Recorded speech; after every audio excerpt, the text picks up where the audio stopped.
You're listening to Otis Jiry's Horror Storytime. Before we get into all of today's spine-tingling tales of terror, please do me a favor and double-check to make sure that you're subscribed to this channel and that you're receiving notifications to help ensure you never miss a new release. I also take submissions. Got a story of your own you'd like to see performed? Email us today at submissions@simplyscarypodcast.com for your chance to have your tale appear on this channel. And if you're in the market for even more of the macabre, subscribe to my weekly podcast, Scary Stories Told in the Dark, with dozens of episodes available now on iTunes and wherever podcasts can be found. And please consider signing up as a patron at chillingtalesfordarknights.com/join or purchase a season pass of my show to get exclusive ad-free extended episodes you won't find anywhere else. Thank you so much for your support, and enjoy the story. Deep by Ryan Brennaman, performed by Otis Jiry. Blake Gardner awoke to an oppressive physical darkness. It embraced him. As the cold shadows flowed around him, he felt himself falling, slowly but surely. He tried to reach out, to flail, and to grasp, but only pain greeted him. Something bit into his wrists like fiery needles. His hands found each other fast, and they clasped together with interlocked fingers. They'd been bound behind his back. When he tried his feet, not only did he find the same intrusion of pain, but there was also a weight there. A tension that dangled below his legs that dragged him along. As were his hands, so had his legs been bound, and something was pulling him deeper, farther into the dark. After a few seconds, a pressure came upon him. He felt it around his eyes and deep in his sinuses. The shadows had become overwhelming and heavy, aggressive. The further along he went, the greater the weight of the blackness. Every time he moved, he heard the darkness move too. It was a physical presence. He felt himself push through it. It felt familiar, very familiar. He felt something in his mouth, plastic, malleable. He breathed through it, and its stagnant air filled his lungs. When he released it, he felt the air move out the sides of his mouth. It was then he had the sudden, sinking realization. His predicament finally made horrible sense. The air was released from the sides of his mouth, and it formed bubbles that fizzed in the darkness around him. He heard them, and felt them against his face as they floated away. Some of the pressure left his face. The air that escaped paved the way to his terrible understanding.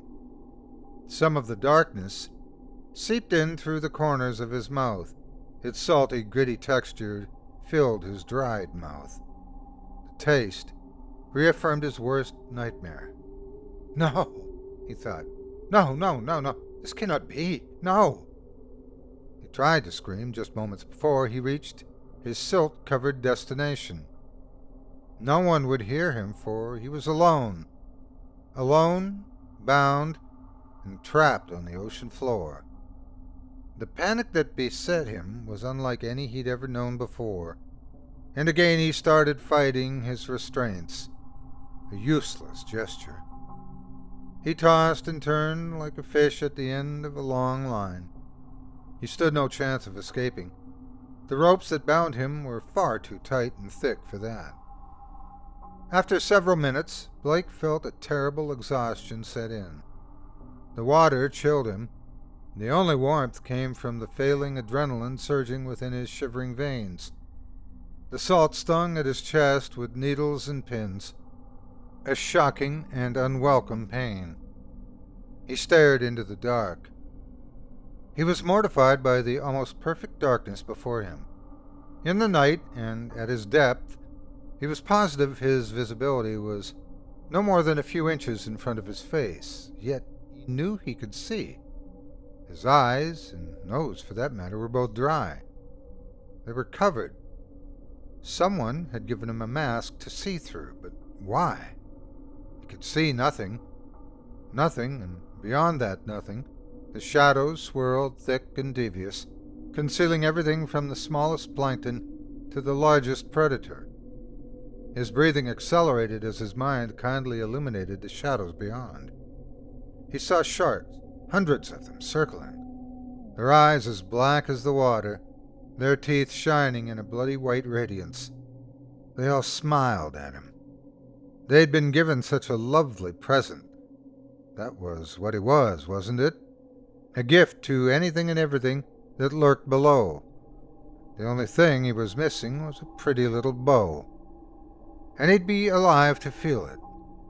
Whoever had damned him here made sure of that. What cruel bastard sends a man to the deep while he's asleep? What had happened? His memory was a jigsaw shoved onto the floor, scattered and unorganized. His mind tried to repair it, but the pieces wouldn't fit. In his current state, the reconstruction of said puzzle looked incredibly unlikely. And there was something about a party, a bar. The current ran across the small of his naked back like a giant centipede. Imaginary or not, Blake turned, twisting his bonds, but the image before him remained the same. If anything had been there, he'd never have known. As he rolled to his left and then back to his right, nothing changed. The static image of nothingness held his focus tight like a vice. It continued to do so until he looked up. The appearance of some light, any light at all, should have helped alleviate his fears, but instead it felt as though his heart had shriveled up and died within his chest. The moon watched him from overhead, too far away to offer any help. Its light was dulled and blurred by the surface, a surface which must have sat at least 70 feet away. A swimmable distance, a good distance for any diver who wasn't bound to the bottom of the sea.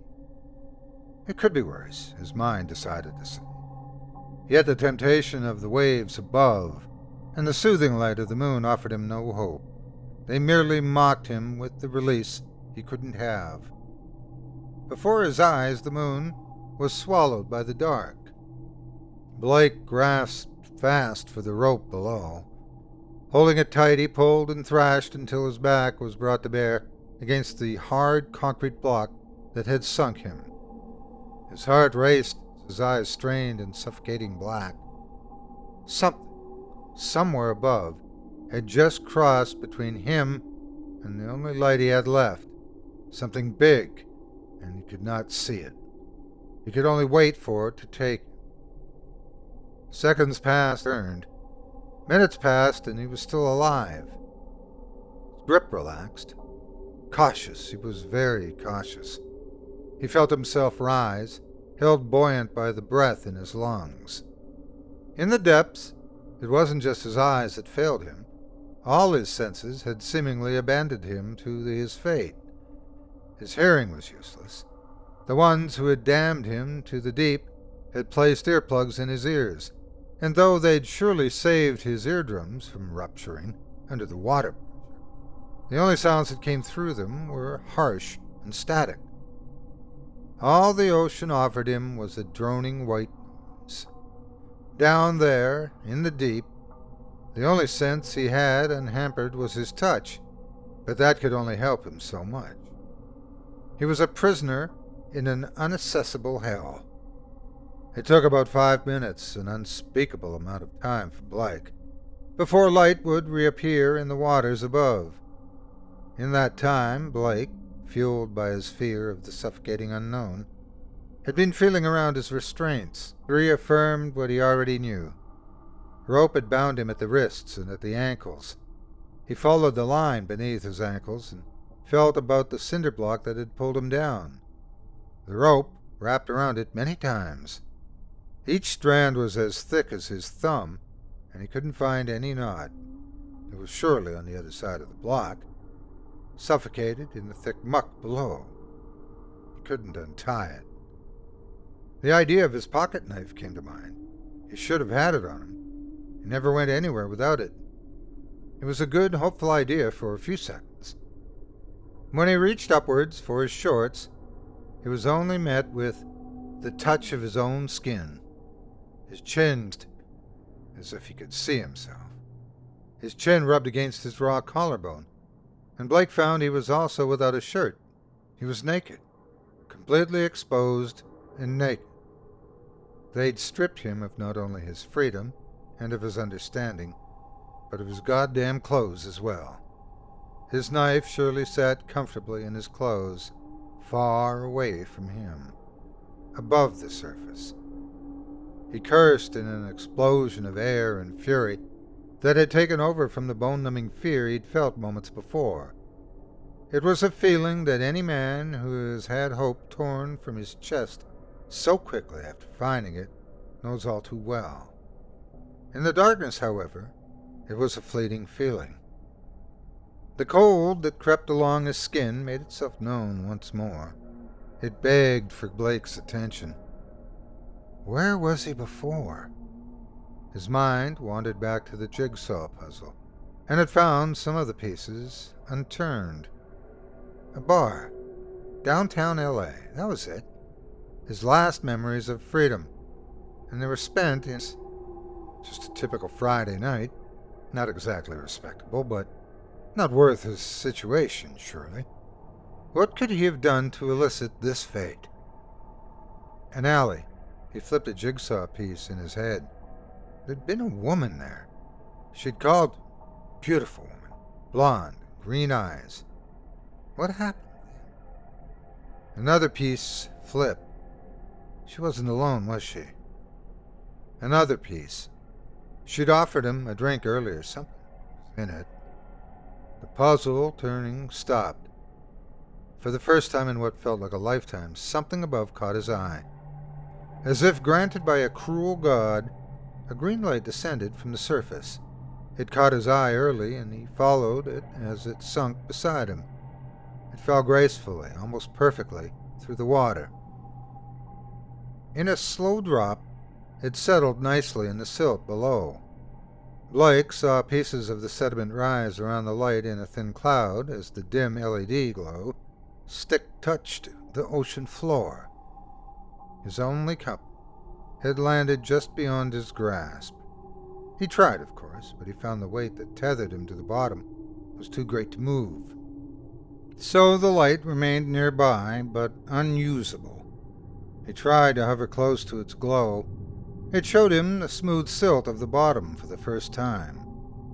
The vaguest silhouette of it had appeared around his sight. When he looked down, he could see the outline of his chest. More importantly, he could see that in the yard or so between him and the light, he was perfectly alone. He smiled until he realized the light in front of him had somehow increased the eeriness of the wall of black behind him. He could feel it sticking to his skin like a giant spider's web. Its caress was unwelcome. He thrashed around, struggling to pull the block closer to the light, but he accomplished nothing. More motion attracted his gaze from above. There were more glow sticks. 3 more descended from the surface.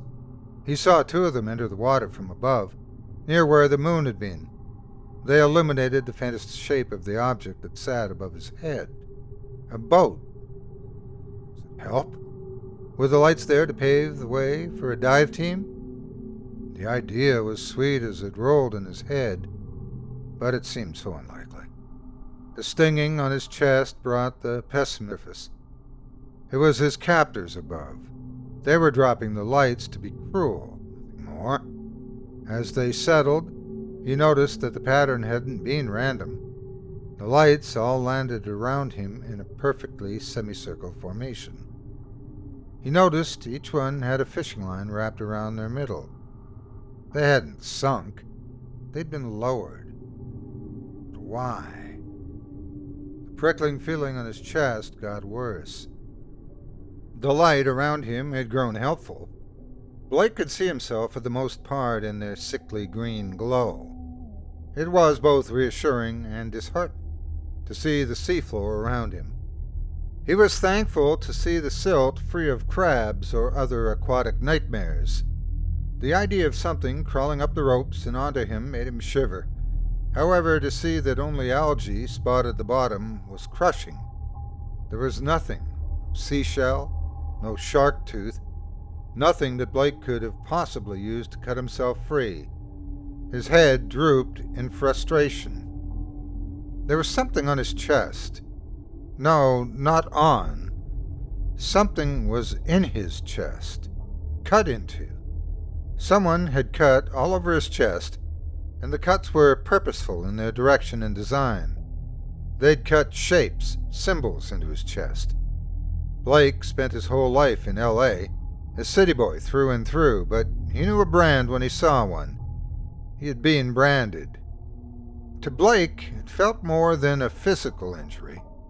It was a violation upon him, a desecration. His gut churned, and his fingernails bit into the palms of his hands with a furious persistence. Another glow stick fell from the surface. The glow stick, the final light, fell opposite of the semicircular formation behind him. Its light was unguided. As it sank, it whirled at the water's mercy. It fell until it was just above him. It fell until it was almost an arm's reach away from his face. It fell toward his feet. Then, Blake watched as it sank past the ocean floor. It was with horror that Blake followed the light's descent. He merely had to lean forward to watch as the light carved its way farther and farther into darkness. He watched, eyes wide, as the light slipped so far into darkness it had become a memory, faded and dull. As it sank, it had revealed to Blake everything. It had shown him the solid wall of sand and rock it passed as it sunk, the same wall Blake sat atop of. It showed him a depth without end. The light had shown Blake that he was only a mere foot away from the oceanic drop-off. The trench before him was hidden once more in shadow so perfectly that Blake started to wonder if he'd hallucinated it. His heart knew he hadn't. He'd been dropped perfectly at the edge of certain death, and the light was his captors intentionally showing him. From the surface, they played a cruel game with Blake. A tear caught at the bottom of his face mask. He wasn't sure if missing the trench had been a blessing or a curse. If he'd gone over, if it was half as deep as he'd thought, then the pressure would surely kill him. If not, then the sudden descent would have played havoc with his blood. Blake wasn't a seafaring man, but he wasn't a moron. He knew what the pressures of the deep ocean could do, and the creatures that lived down there were far more frightening than any shark.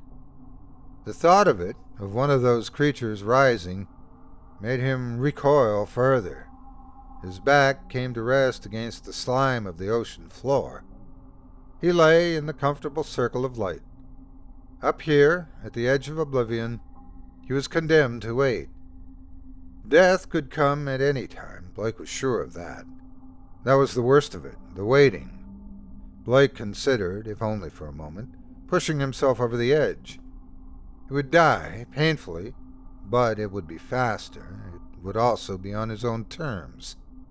The idea of control gave him some satisfaction, but how would he move the weight?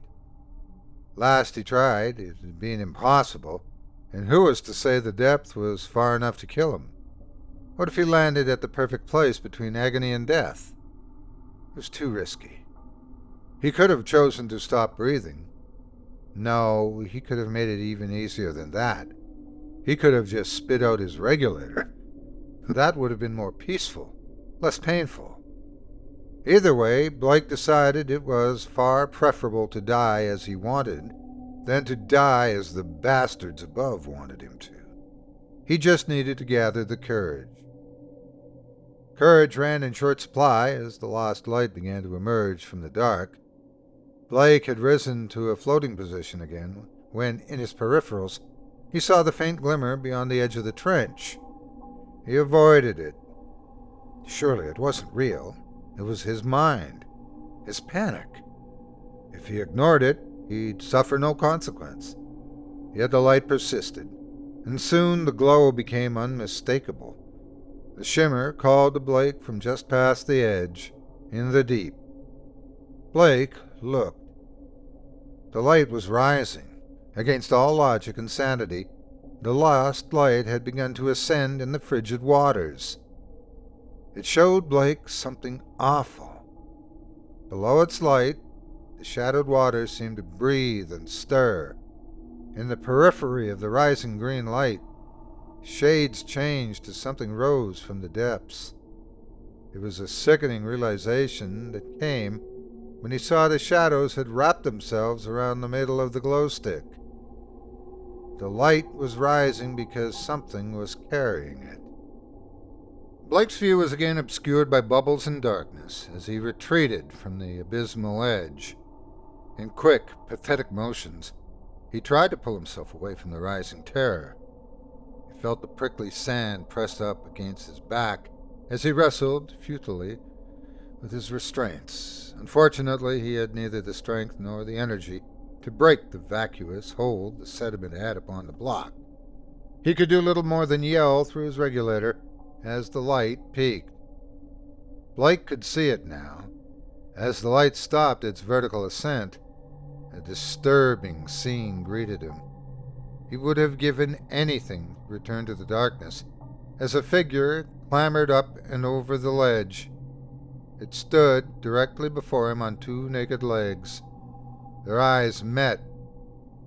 The sight before him was unimaginable. The light had been carried up by a man. No, not a man. A corpse. The light showed enough to confirm that.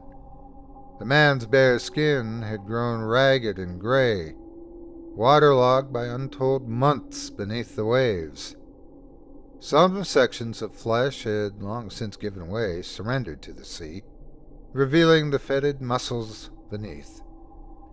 Blake gagged when he noticed that tiny tendrils of tattered skin dangled off into the distance, sights upon the man's body where the denizens of the ocean had begun to pick him apart and eat, piece by piece. Rigor mortis had a tight grip upon the man's pain-tortured face. His eyes were as wide, like his mouth, frozen in an eternal, silent scream. He'd been dead for a long time, yet his eyes still moved. They fixed themselves upon Blake. The monstrous vision held the light close to its face, and Blake couldn't help himself. He stared deeply into those clouded, grayed eyes. Blake could see, though, behind its gaze.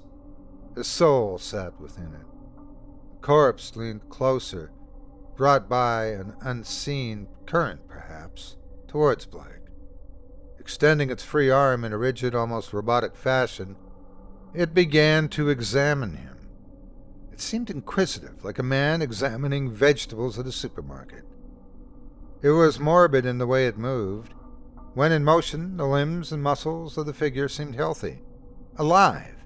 Yet every time the motion stopped, the body resumed a state of incredible rigidity, caught in a constant state of flux. The man who appeared both living and dead. Blake, petrified before this horror, saw as the corpse's eyes left his and fell upon his chest. Lowering its light, its other hand came forward, and its waterlogged finger began to trace the patterns carved into Blake's chest as if it were following the streets on a map. Revolted at the creature's touch, Blake squirmed and twitched, but the corpse held no contempt. It followed his every motion with intense precision. Seemingly satisfied, it lifted itself back. No, it was pulled back.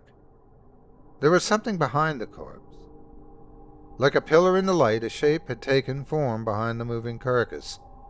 It rose out of sight, above and below, with every swaying motion. Corpse made in the water, the pillar followed, like an enormous shadow. The corpse danced at the pillar's will, a puppet to the puppeteer. Before he could grant it any further thought, his attention was called back to the corpse, as it had brought the glow stick toward its own chest. It became deadly still in the water. It was waiting for Blake to see. It had to show him. The corpse showed Blake his chest, and the familiar brand upon it. Blake was staring at the very same symbols that had been cut into his own chest. It wasn't an execution or some random, cruel murder. He hadn't pissed off the wrong man. No, it was far worse and far more primal than that. It was a sacrifice, and Blake was the lamb. As Blake's eyes stretched wide, the corpse dropped the glow stick and it rose toward the surface. The pillar carried the figure into the shadows above. At that moment, Blake made the decision that whatever was to happen next was the worst-case scenario. Everything else was preferable. He wouldn't be the lamb. He tried to spit out his regulator. Disgusting, salty water managed to creep into his mouth as he struggled, but even though his teeth and lips had parted from it, the regulator wouldn't fall from his mouth. Using his tongue, he tried to push it out, but it held fast to his face. He felt the pull of the regulator around his lips and on the back of his head. The bastards hadn't given him a choice. They taped the regulator to his face. He had to be alive for what came next. Through the murk, another corpse appeared. The pillar had brought up another degraded carcass from fathoms below. Blake foundered against the seafloor as the woman inched closer. She was younger than the man who had come before, and her body showed fewer signs of decay. Behind her eyes, however, sat the same cold intelligence. That sentience watched him as she rose away into the dark. Her visage fleeting, Blake saw that across her bare chest was etched the same symbols. Symbols of the damned. Another corpse came. This one was horribly disfigured and mangled. There was more rot than man left on his bones, yet the eyes remained lively. His jaw dangled by only strands of sinew, and his right arm had long since been torn asunder at the elbow. The white of the bone seemed to glimmer in the dull light. Despite the rot, the edges of the symbols were still visible on his white chest, and his left hand managed to hold on threateningly to an old rusted dagger. Like the others, the rotted man faded into the above. More bodies appeared as the endless pillar rose. They came one after another. Each one bore a look of indescribable anguish and pain on their face, a look that they forever carried, enslaved by the alien pillar behind them. Around Blake, a storm of currents had begun to churn the sediment into a frenzy. What little light he had soon started to dirty, as a swirling cloud threatened to drown it all out. The currents came from beyond the light. Things moved unseen out there in the dark. They started to touch him. Like lightning, arms and hands long gone cold reached for him. Whenever his back was turned, they'd project themselves from the darkness like a sunken jack-in-the-box. He'd feel their slime-covered fingers caress him. Their nails would jab and scratch him, and each and every time Blake turned around he would see just enough. An arm sucked back into the void, beyond his gaze, the cat toying with the mouse. A mouse with its back crushed in a trap. That was when she entered into the light. A horrid witch of a woman. Her skin had withered, and she seemed more bone now than flesh. The symbol on her chest had fallen away, and only the scars on her ribcage remained. Her sunken eyes glared harshly as she reached for his face. Blake screamed for help that would never come, as the woman ensnared him in her decomposing fingers. She brought him in close, hugging him tightly, as if they'd been friends, with muscles Blake didn't even think she'd had. He could feel a touch on his neck as she exhaled water from her lungs. Up close, Blake saw every horrible detail. The pillar was clear now, and it was obvious that it was alive. It was the dull, rotted color of the corpses, and it had the obvious texture of meat. From the woman flowed the strings of the puppeteer, veins and tentacles that long ago forcibly invaded her body, fed directly into the enormous mass behind her. In the dimming light, Blake swore he saw them pulsate. They were pumping like the veins beneath his skin. He felt another liquid breath on his neck.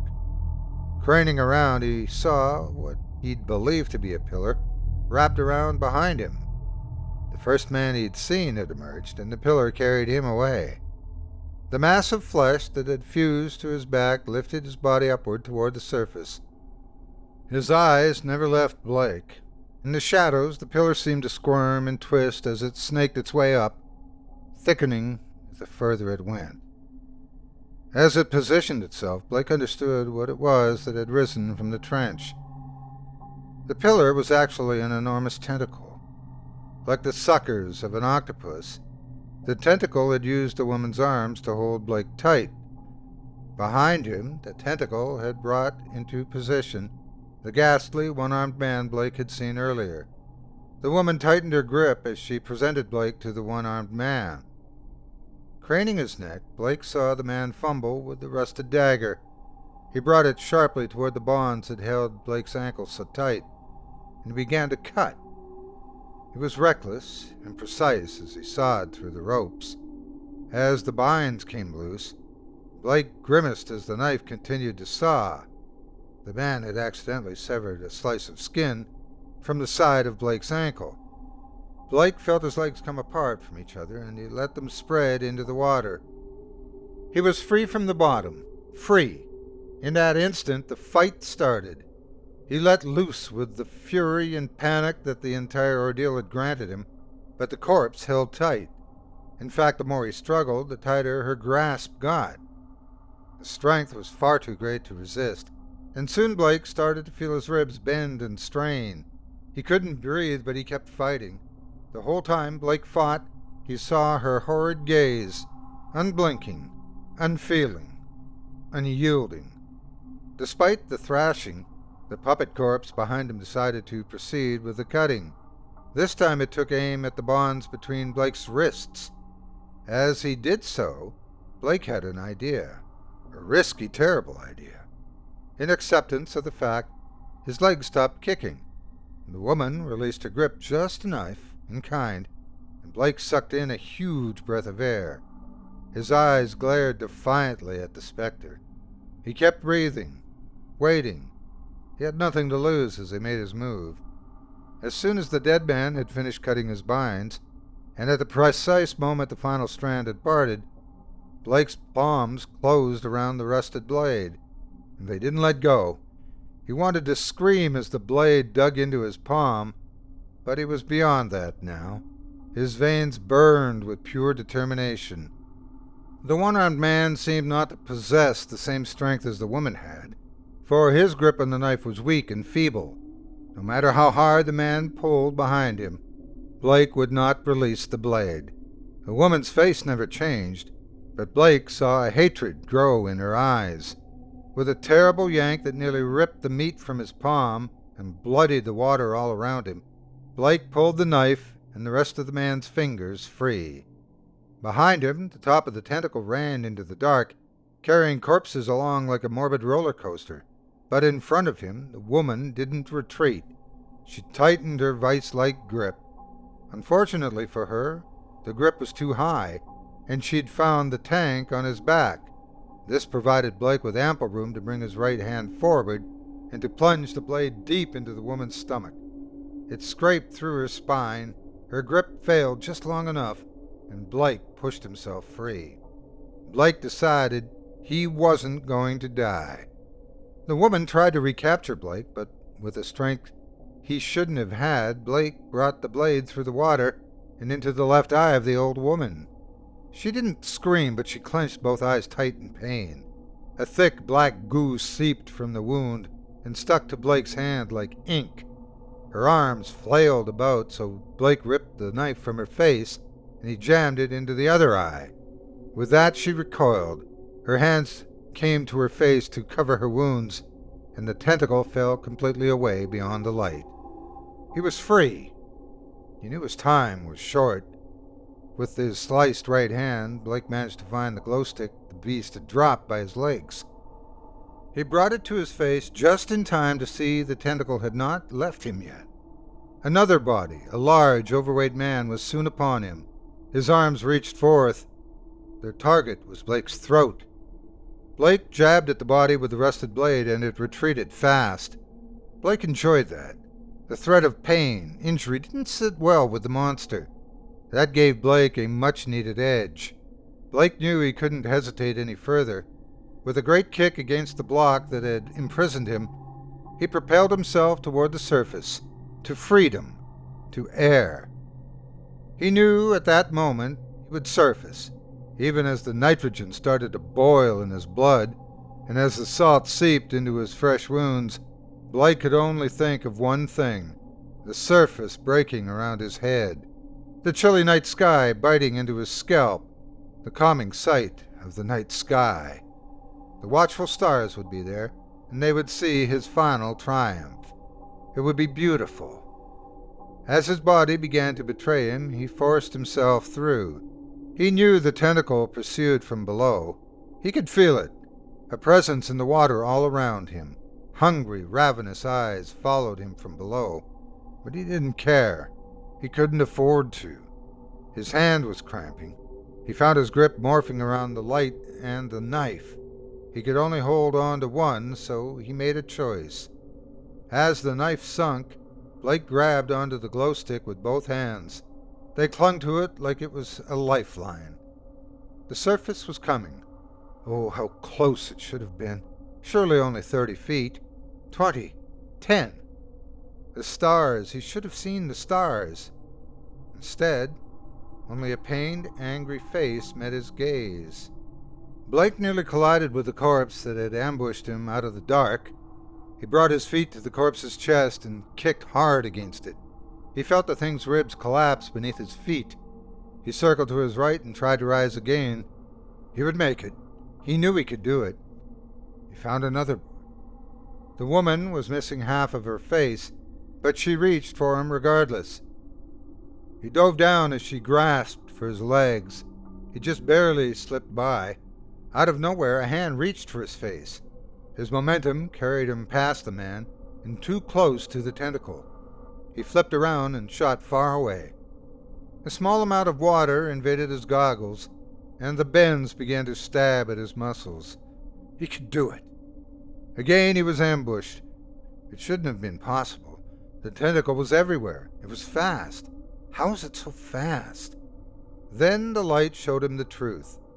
He retreated into the light's periphery, for in its center a body was reaching for him, a devious smile on its face. To his right, the light revealed another one with twisted fingers and an exposed jaw-like ribcage. The bodies floated side by side in the water, their arms extended at length. Blake had no choice. He rose, and yet even there more bodies sat waiting in ambush. The same happened as he swam backwards, too. The bodies all formed a thick wall of nightmares around him. They were too close.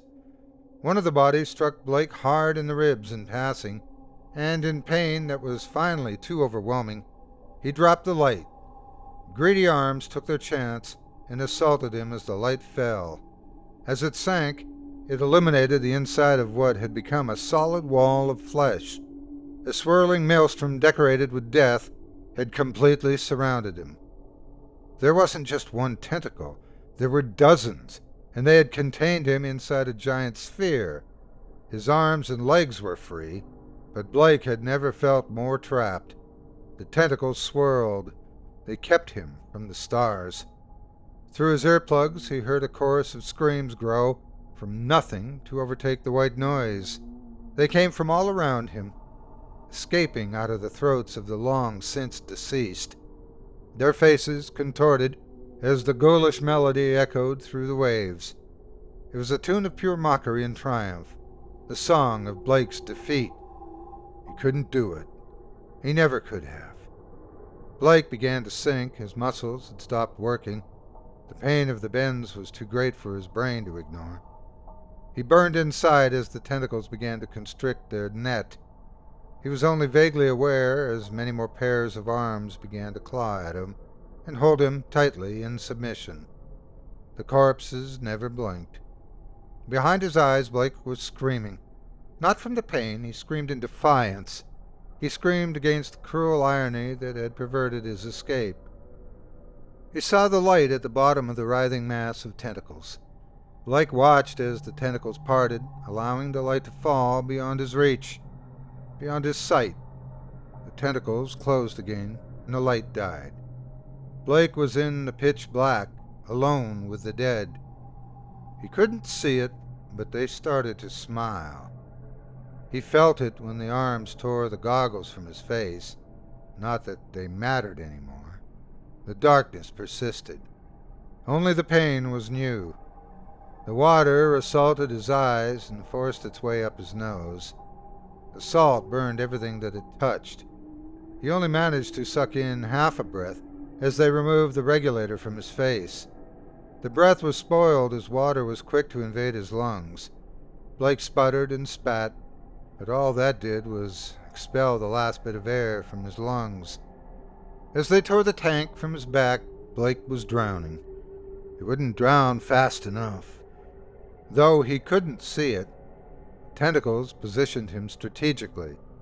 They moved him up against a large, slimy section of barren flesh. Blake's head felt as though it would explode, and that was before the spines entered his body. Once inside, numerous barbed tentacles searched and dug their way into his veins. He felt a warm burning as an alien substance seeped into his veins. Eventually, all of his blood would be lost to the sea, and only the thick blood of the monster would remain. As his head grew dizzy, tiny tendrils dug their way into his spine. The pain was sharp, unbearable as they coiled about his central nervous system like hungry pythons. Blake tried to scream, but there was no air left to give. No sound escaped his curled lips. He'd hoped for comfort in death, but as the nerves of the beast found hold inside him, he found true hell. His mind became one with the others. Left in darkness, death never found Blake. The weight of the water filled his chest, and the sounds of the dam filled his ears. He heard their screams, hundreds of screams. He felt their pain. Hundreds of lost souls sacrificed. They were all connected. He heard their pleas. "Help me, anyone, please. I'm drowning, I'm drowning. Why am I underwater? Who's there? Is anyone? I want my mom." He felt his body move, but not at his command. He felt his eyes open, but he saw nothing. He felt his lips forced into a smile, but he was anything but happy. He was left with one choice, the last option he could physically achieve.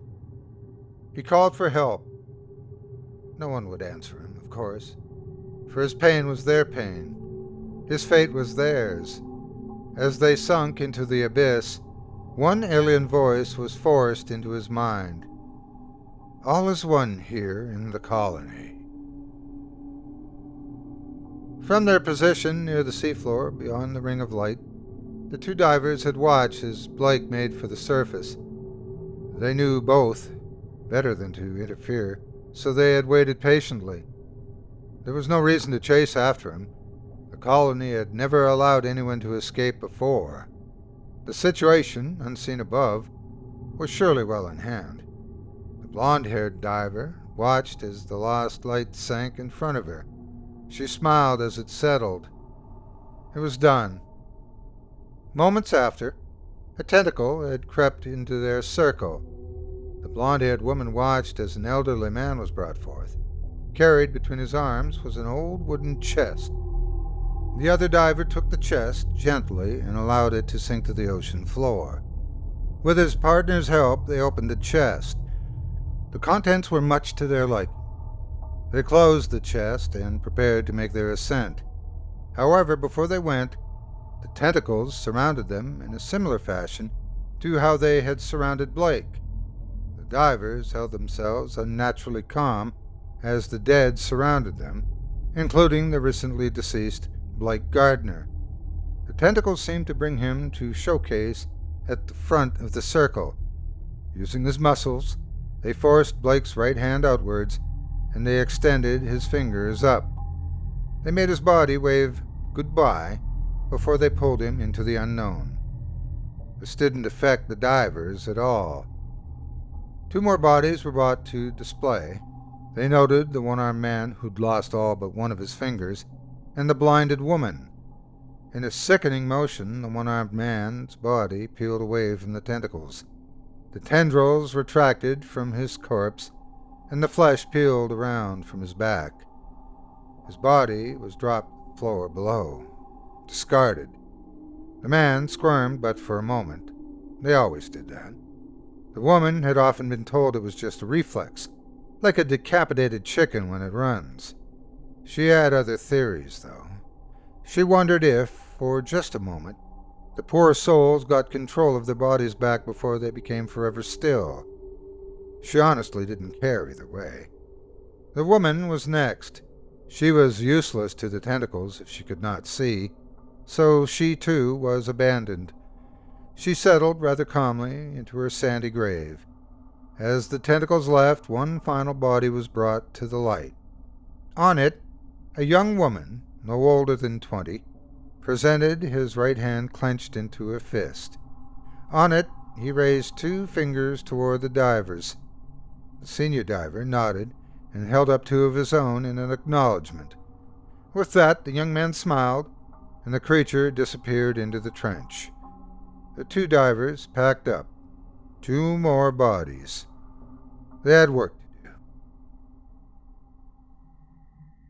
Thank you so much for taking time out of your day to listen to this story in its entirety. If you've enjoyed what you've heard and would like to support me and my efforts, hit the like button and do not forget to subscribe and turn on notifications today. And please share this video with everyone on your social media. With just a few clicks, you can help this channel grow and reach new listeners. You can also support me by subscribing to my podcast, Scary Stories Told in the Dark, with dozens of episodes available now. Visit simplyscarypodcast.com for more details today. For exclusive, ad-free extended episodes of my program, including stories you won't find here on YouTube, visit chillingtalesfordarknights.com/join and sign up as a patron today, or pick up a season pass for my show. Lastly, if you'd like to contribute directly, you can support me with donations at patreon.com. Just visit patreon.com/Otis Jiry. That's patreon.com/OTISJIRY. Thanks again for listening and for your support. Have a great day, and God bless you.